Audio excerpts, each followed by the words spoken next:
వి gold trusted gold buyers. మీరు తాకట్టు పెట్టిన బంగారాన్ని విడిపించి ఈ రోజు ఉన్న మార్కెట్ ధరకు కొనబడును. అందరికీ నమస్కారం. ప్రస్తుతం అందరినీ కలవర పెడుతున్న విషయం bird flu.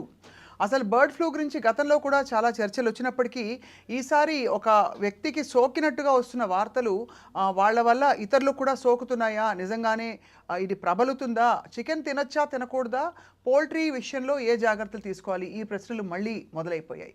So we have with us today senior consultant general physician doctor Navoday from KIMS hospital. నమస్కారం నవోదయ్ గారు. నమస్కారం doctor Navoday, obviously bird flu కలకలం మొదలైంది. How bad is it? First of all మీకు అందుతున్న రిపోర్ట్స్ ఏంటి? మేము జనరల్ ఫిజిషియన్గా నేను బ్యాడ్ పర్స్పెక్టివ్ చెప్పాలి అంటే అది ప్రజలకు సోకినప్పుడు. అవును. బర్డ్స్ సోకినప్పుడు బర్డ్స్ యొక్క లైఫ్ పోతుంది అప్పుడు అది వెటర్నరీ సంబంధం, వెటర్నరీ ఫిజిషియన్గా వాళ్ళకి సంబంధం. బట్ యాజ్ అ ఫిజిషియన్ నేను ప్రజలకు సోకినప్పుడు ఇంపార్టెంట్గా కన్సిడర్ చేస్తాను కాబట్టి ఈ బర్డ్ ఫ్లూ అనేది అంటే పీపుల్కి స్ప్రెడ్ అవుతుంది. బట్ అవి కేస్ రిపోర్ట్స్లో అంటే చాలా రేర్గా. బట్ మామూలుగా ఈ బర్డ్ ఫ్లూ అనేది సర్వసాధారణంగా పౌల్ట్రీలో ఎప్పుడైతే వస్తుందో దాన్ని చాలా క్లోజ్డ్గా మానిటర్ చేసేవాళ్ళు. అంటే ఆ బర్డ్స్ని ఎవరైతే పర్యవేక్షిస్తున్నారో, వాటి ఫీకల్ మ్యాటర్ ఎవరైనా టచ్ చేస్తున్నారో వాళ్ళకి ఎక్కువగా స్ప్రెడ్ అయ్యే ఛాన్స్ ఎక్కువగా ఉంటుంది. రైట్. అదే నార్మల్ ప్రజలకి స్ప్రెడ్ అయ్యే ఛాన్స్ చాలా తక్కువ. రైట్. బర్డ్ ఫ్లూకి సిమ్టమ్స్ మామూలుగా ఇది డైజెస్టివ్ ట్రాక్ట్లో వచ్చే సిమ్టమ్స్ అంటారా, లేక రెస్పిరేటరీ ఒక విధమైన రియాక్షన్ వస్తుందంటారా? బర్డ్ ఫ్లూ అనేది మన వైరస్ ఏదైతే స్ప్రెడ్ అవుతుందో మనుషులకి ఎస్పెషల్లీ అది droplet through, faeco oral through spread అవ్వడం చాలా అరుదు. ఎందుకంటే మామూలుగా బర్డ్స్ ఏదైతే బర్డ్ ఫ్లూ అంటున్నామో అది మామూలు రిజర్వాయర్ అనేది సీ బర్డ్స్, అంటే సీ దగ్గర ఉండే బర్డ్స్ అవి రిజర్వాయర్స్. వాటిలో ఈ బర్డ్ ఫ్లూ అనేది మామూలుగా స్ప్రెడ్ అవుతూనే ఉంటుంది. వాటికి సిమ్టమ్స్ రావు. ఎప్పుడైతే ఆ సైకిల్ని బయటికి దాటి అది స్ప్రెడ్ అవుతుందో ఈ పౌల్ట్రీ ఇట్లాంటి అదర్ మ్యామల్స్ ఇవన్నిటికి స్ప్రెడ్ అవుతూ ఉంటుంది. వీటిలో సర్క్యులేట్ అవుతూ ఉంటుంది కామన్గా. అవి చనిపోతుంటాయి, ఇబ్బంది పడుతుంటాయి.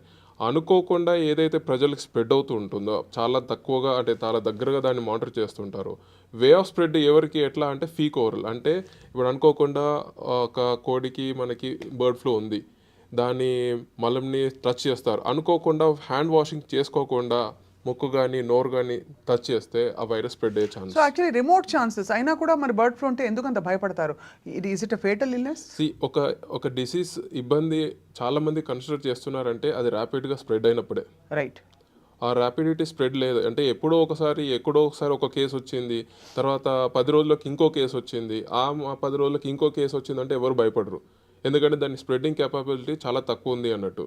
కానీ ఎప్పుడైతే ఒకే సందర్భంలో చాలా వరకు కేసెస్ స్ప్రెడ్ అవుతున్నాయి అని ఎప్పుడు తెలిసిందనుకోండి అప్పుడు జాగ్రత్త వహిస్తారు. ఎందుకంటే ఒకే సెకండ్లో ఒకే నిమిషంలో చాలా వరకు స్ప్రెడ్ అవుతుంది, అది మనకి ఎప్పుడు వస్తుందని భయం. రైట్. అంటే మనిషి నుంచి మనిషికి సోకడం బహుశా చాలా ఇంకా అంటే ఈజీగా జరుగుతుందని అనిపిస్తుంది. ఒక పక్షి నుంచి మనిషికి రావడం కంటే కూడా మనిషికి వచ్చిన తర్వాత చుట్టుపక్కల ఉండే మనిషి నుంచి మనిషికి బాగా సోకుతుందని చెప్పచ్చేమో. ఇన్ఫ్లుయెన్జా అనేది కామన్ వైరస్, అది సోకుతూ ఉంటుంది. బర్డ్ ఫ్లూ అనేది పర్టికులర్గా బర్డ్స్లో మాత్రమే సర్క్యులేట్ అయ్యేది. అది అనుకోకుండా జంప్ అయి మన మనుషులకు స్ప్రెడ్ అవుతుంది కాబట్టి అది బర్డ్స్ నుంచి మనిషికి స్ప్రెడ్ అయ్యేవే చాలా అరుదు. మనిషి నుంచి మనిషి స్ప్రెడ్ అవ్వాలంటే చాలా అరుదు. రైట్. ఎందుకు అంటే ఈ ఇన్ఫ్లుయెన్జా వైరస్ యూజువల్గా డ్రాప్లెట్స్తో స్ప్రెడ్ అవుతూ ఉంటాయి. అండ్ చాలా వరకు కామన్ సిమ్టమ్స్ ఫ్లూ లాగా జ్వరము, దగ్గు, జలుబు, కంజక్టివిటిస్ ఇట్లా ఉంటాయి. సింపుల్ ట్రీట్మెంట్ తీసేసుకుంటే తగ్గిపోతూ ఉంటుంది. ఆ టైంలో అది స్ప్రెడ్ అయ్యి ఇంకోళ్ళకి ఇబ్బందికరంగా చేయాలి అంటే వాటి జీన్స్లో ఒక వ్యత్యాసం రావాలి. రైట్. ఆ జీన్స్లో వ్యత్యాసం వచ్చినప్పుడు అదే బర్డ్ ఫ్లూ ముటేషన్ వచ్చి అదే బర్డ్ ఫ్లూ వైరస్ ఆ సోకిన వ్యక్తికి చాలా అంటే దాని యాంటీజెనిసిటీ ఎక్కువైపోయింది అనుకోండి, అప్పుడు సివియారిటీ కనిపిస్తుంది. అప్పటి వరకు చాలా అంటే మనుషులకి చాలా వరకు మన ఇమ్యూనిటీ ఉంటుంది కాబట్టి ఆ ఇమ్యూనిటీని తట్టుకునే శక్తి ఆ ఇమ్యూనిటీ ద్వారా ఈ సిమ్టమ్స్ తట్టుకునే శక్తి ఉంటుంది కాబట్టి సిమ్టమ్స్ చాలా తక్కువగా ఉంటాయి. మెయిన్ థింగ్ ఏంటంటే డాక్టర్ నవోదయ్, అంటే చికెన్ తినాలా లేదా బర్డ్ ఫ్లూ చుట్టుపక్కల ఉంది కాబట్టి అని చాలామంది భయపడుతూ ఉంటారు. ముఖ్యంగా బయట అంటే అది దాని కుకింగ్ లెవెల్ ఎంతో తెలియదు, ఏ టెంపరేచర్లో కుక్ అయిందా, ఫుల్గా అయిందా లేదా అని చెప్పి. సో మీరేమంటారు? ఈ వైరస్ ఎక్కువసేపు అంటే ఎక్కువ టెంపరేచర్స్ని తట్టుకోలేదు. సో కుకింగ్ అనేది ప్రాపర్గా చేసి ఉంటే వైరస్ ఖచ్చితంగా చనిపోతుంది. ఇప్పుడు మనము మన వెటర్నరీ మినిస్టర్ చెప్పారు ఆంధ్రప్రదేశ్లో 70 degrees పైన అది అంటే కుకింగ్ చేస్తే అది ఉండదు అని చెప్పేసి. కొందరు అడిగారు మన ఎగ్స్ నుంచి స్ప్రెడ్ అవుతుందా అని చెప్పేసి. ఎగ్స్ నుంచి అయితే స్ప్రెడ్ కాదు, బట్ ఎనీవే బాయిలింగే మళ్ళీ పాయింట్. సో ఎప్పుడైతే మీరు బాయిలింగ్ చేసి అంటే ఉడికించి కరెక్ట్ పద్ధతిలో ఉడికించి ఎక్కువసేపు ఉడికిస్తే ఆ వైరస్ చనిపోతుంది. రైట్. రా ఫుడ్ అంటే రా మిల్క్ కానీ రా మన చికెన్ కానీ సరిగ్గా ఉడికించే పద్ధతిలో ఉండి అది తీసుకున్నారనుకోండి ఖచ్చితంగా స్ప్రెడ్ అవుతుంది, ఎందుకంటే వైరస్ ఇంకా యాక్టివ్గా ఉంటుంది. రైట్.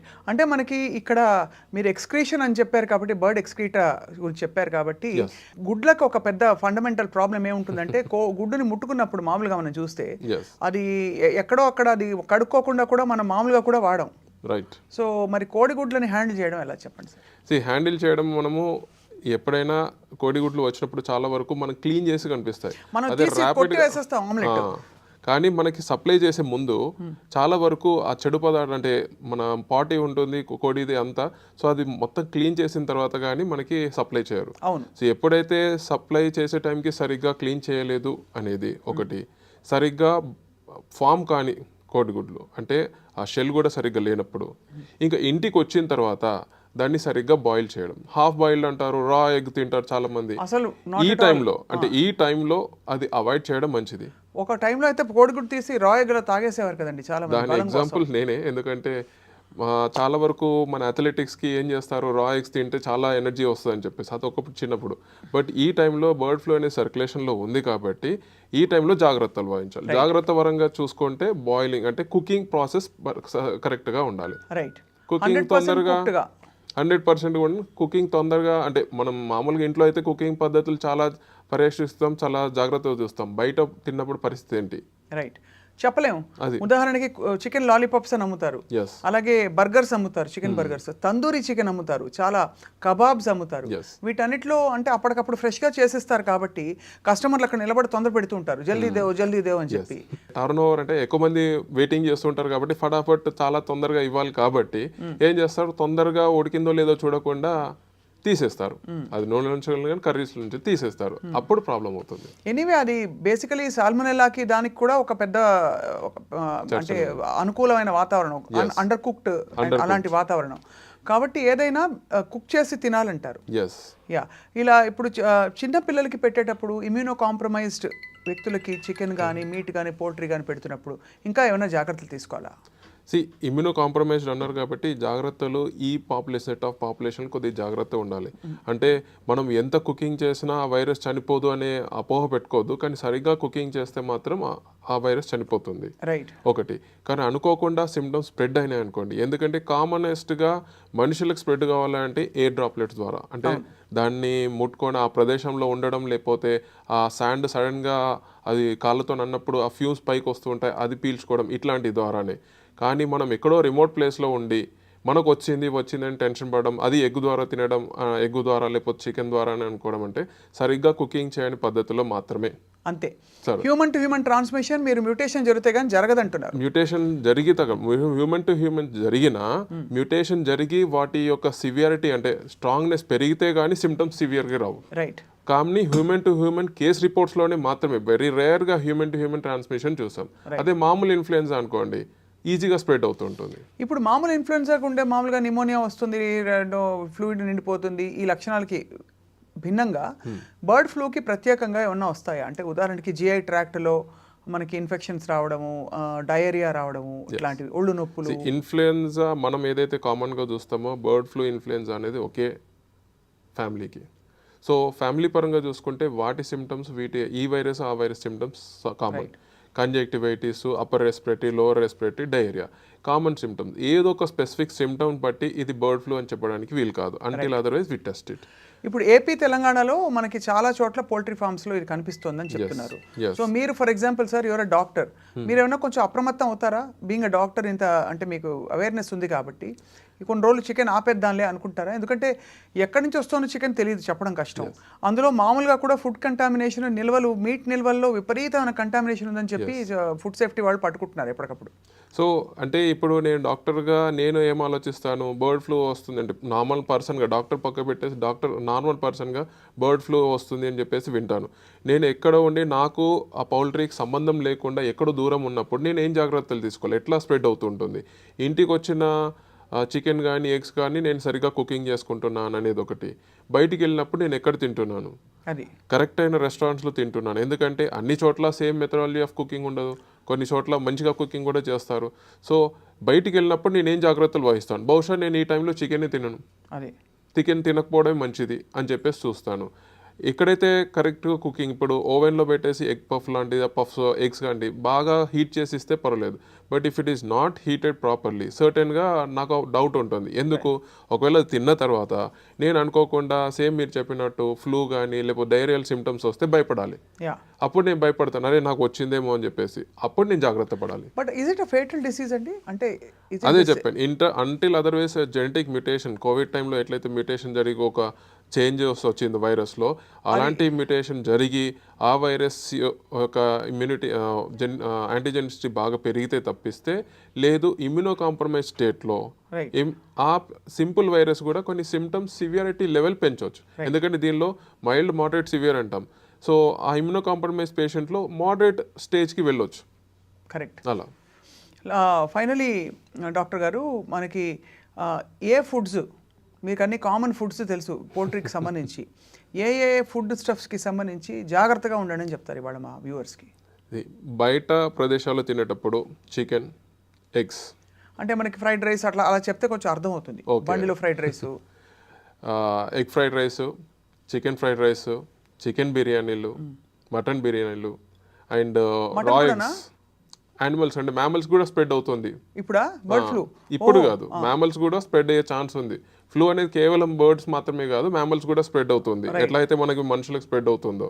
సో అలా సో చికెన్ బిర్యానీ, మన egg fried rice, chicken fried rice, lollipops, chicken nuggets, ఇట్లాంటి డీప్ ఫ్రైస్, ఇవన్నీ కూడా ఏదైతే చికెన్ నుంచి వస్తుందో, ఎగ్ అండ్ చికెన్, ఇవి రెండు పదార్థాలు ఎక్కడైతే మిక్స్ అవుతాయో అవన్నీ ఫుడ్ ఐటమ్స్ వీలైనంత వరకు బయట తినకపోవడం బెటర్. రైట్. ఇంటికి తెచ్చుకొని సరిగ్గా కుకింగ్ చేస్తే బెటర్. రైట్. మామూలుగా సార్ లాస్ట్ క్వశ్చన్ ఇది, అసలు ఒక పీస్ ఆఫ్ చికెన్ని తీసుకుని దానిలో వైరస్ ఉందా లేదా చెక్ చేయడం సాధ్యమా అసలు మామూలుగా for people who are researching these things? ఎలా అయితే ఇందులో మనకి ల్యాబ్స్లో ఉంటుంది కదా సార్, అలాంటి ల్యాబ్ టెస్టింగ్ సాధ్యమా? ల్యాబ్ టెస్టింగ్ ఉంటుంది. ఇప్పుడు ఇది మామూలుగా బర్డ్ ఫ్లూ అన్న ఒక వైరస్ చాలా స్ప్రెడ్ అవుతుంది అంటే అది బర్డ్ ఫ్లూ ఏ వేరియంట్ అని టెస్టింగ్కి మనకి ల్యాబ్స్ ఉన్నాయి. Especially national institute of virology Pune, genomics testing plus virus ఏంటి ఐడెంటిఫై చేయాలి, దాని జీనోమ్ ఏంటి ఐడెంటిఫై చేయాలి, అది వైరస్ నేషనల్ ఇన్స్టిట్యూట్ ఆఫ్ వైరాలజీలో మాత్రమే దొరుకుతుంది. కాకపోతే చికెన్ ముందట పెట్టేసి దానిలో ఒక పీస్ తీసేసి టెస్టింగ్ చేయడం వీలు కాదు, బ్లడ్ ఉండాలి. అది సో కాకపోతే మన ముందున్న చికెన్లో సోకితే కానీ పాజిటివిటీ రాదు కదా. రైట్.